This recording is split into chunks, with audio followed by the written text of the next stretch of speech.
JBN, we keep you informed. Suspect held in Spanish Town double murder. The police have nabbed a suspect in the murder of two men on Oxford Road in Spanish Town, St. Catherine, on Friday, June 14. According to the lawmen, about 12:40 p.m., gunmen opened fire on 35-year-old P0l, otherwise called Gala, of Waterloo District in Spanish Town, and a 38-year-old Gladstone Stevenson, otherwise called Tyrone, of 2 North, Greater Portmore. It is further reported that during the attack, a policeman who was close by challenged the attackers and was also fired on before they fled the scene. All and Stevenson were taken to the hospital where they were pronounced dead. The police said a man believed to be one of the gunmen turned up at the hospital with gunshot wound after the incident and was taken into custody. Investigation continues. Trelawney farmer dies after his bike crashes into a pole. A Trelawney farmer died as a result of injuries he sustained in a motorcycle crash along a roadway in the parish on the morning of Saturday, June 15. The deceased has been identified as 29-year-old Vito Clark of Friendship District, Trelawney. Reports from the Constabulary Communications Unit, CCU, the police's information arm, are that about 3:45 a.m. Clark was driving his motorcycle along the Bounty Hall Main Road when, upon reaching in the vicinity of the Tilson housing scheme, he lost control of the bike, which collided into a pole. He was thrown from the motorcycle. Citizens assisted him to the hospital, where he was pronounced dead on arrival. Saturday's fatal accident came on the heels of the death of 75-year-old Manny C0l of Peel Street, Falmouth, Trelawney, who was mowed down by a motor car in his community on Tuesday. And 2 Thursdays ago, an elderly pedal cyclist died as a result of injuries he sustained in a hit-and-run crash in the parish. Personnel assigned to the traffic division and stationed at the Falmouth police station are investigating the incidents. Cop beaten at police station. A police constable had to seek medical attention after one of his arms was fractured during an altercation with a group of detainees who set upon him at the Falmouth police station last Saturday, June 15. According to a well-placed police source, the constable was attacked in the holding area of the police station by a group of about 3 men. The men, who the police suspect to be gangsters, had been picked up and taken into custody for processing.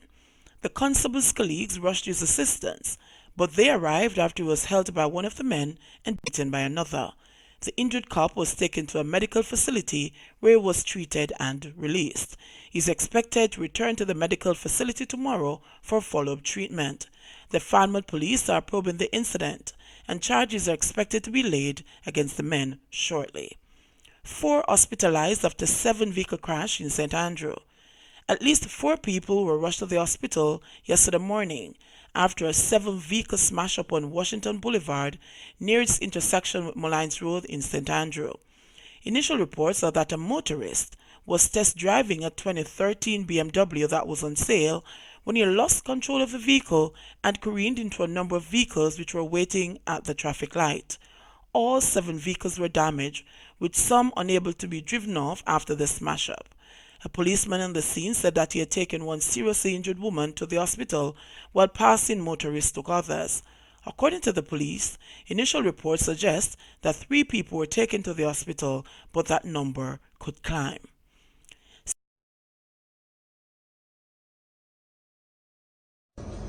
Yo, this is insane.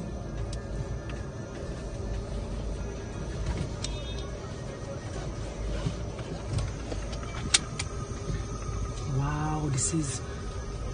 How much car is?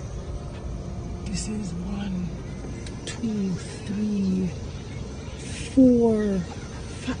Oh. What?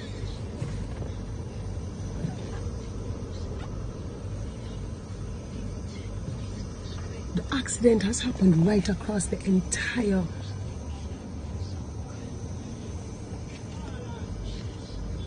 Security guards arrested after shopkeeper's death in Hanover.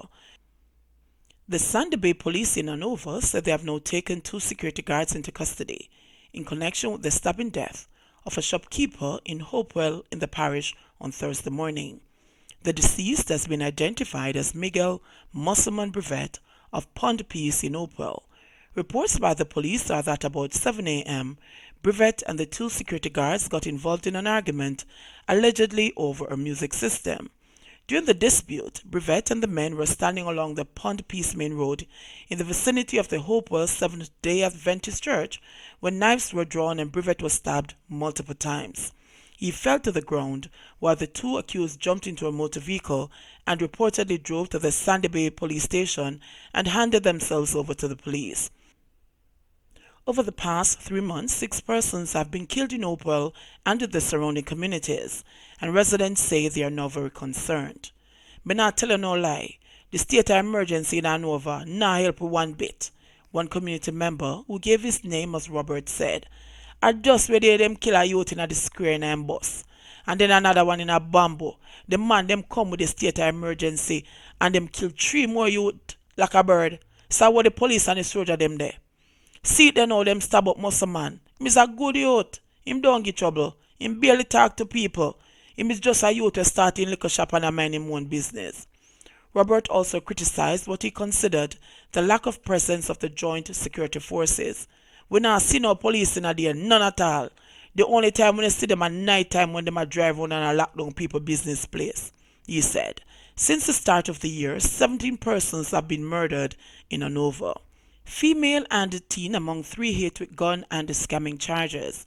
Members of the Counter-Terrorism and Organized Crime Investigation Branch, C0p, arrested 2 males and a female for breaches of the Firearm Act and the Law Reform Fraudulent Transaction Special Provisions Act of 2013 during operations in Coral Springs, Duncan's Trelawney on Thursday.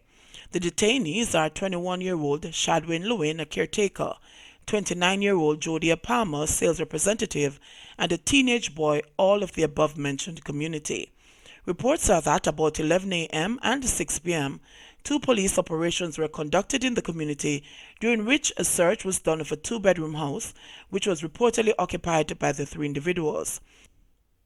This search reportedly led to the recovery of an FNH 5.7 pistol with an empty magazine along with a Visa debit card and a Samsung cellular phone. An analysis of the cellular phone revealed images of identity information of persons believed to be residing overseas. All 3 persons were subsequently charged with the offense of illegal possession of firearm. Lewin was also charged with possession of identity information with intent and possession of access device. Vigilance Supports driving up illegal gun prices, says Chang. National Security Minister Dr. Horace Chang is attributing improved vigilance of customs in intercepting the flow of guns into the country among the factors that are responsible for driving up the price of arms in the illegal weapons trade locally. We know that gun price went up on the illegal market, but part of it, I strongly believe, is increased vigilance at customs, which we have to improve. We still have a way to go, the Security Minister argued. He was delivering remarks at the Passport, Immigration and Citizenship Agency (PICA) Immigration Officers Luncheon at the Hart College of Technology and Innovation in Montego Bay, St. James on Friday. On Thursday, June 6, the police seized 6 handguns and 1,500 rounds of assorted ammunition at the wharf in Montego Bay, St. James. The weapons came in a shipment from Fort Lauderdale, Florida, a source revealed at that time. That seizure followed another on Tuesday, February 26, when the Counter-Terrorism and Organized Crime Investigation Branch, C0p, confirmed the seizure of 20 firearms and over 700 rounds of ammunition at a terminal in Kingston. The seizure was made about 10 a.m. during a joint operation with a contraband enforcement team of Jamaica Customs, the police high command said in a release. The weapons included 4 high-powered rifles, 1 submachine gun, 9 pistols, 6 revolvers, and 791 assorted rounds of ammunition. The February seizure came 5 months after 36 illegal weapons and assorted rounds of ammunition, multiple magazines, and a silencer were confiscated at the wharves in Kingston during a 2-day operation. But despite the recent successes in intercepting the guns and ammunition, Dr. Chang bemoaned that there is still a large number of guns in the hands of criminals locally. "We still have a whole heap of guns out there," Chang said. JBN, we keep you informed. Please remember to like, subscribe, share, leave us a comment, and click the notification bell to receive our daily news items.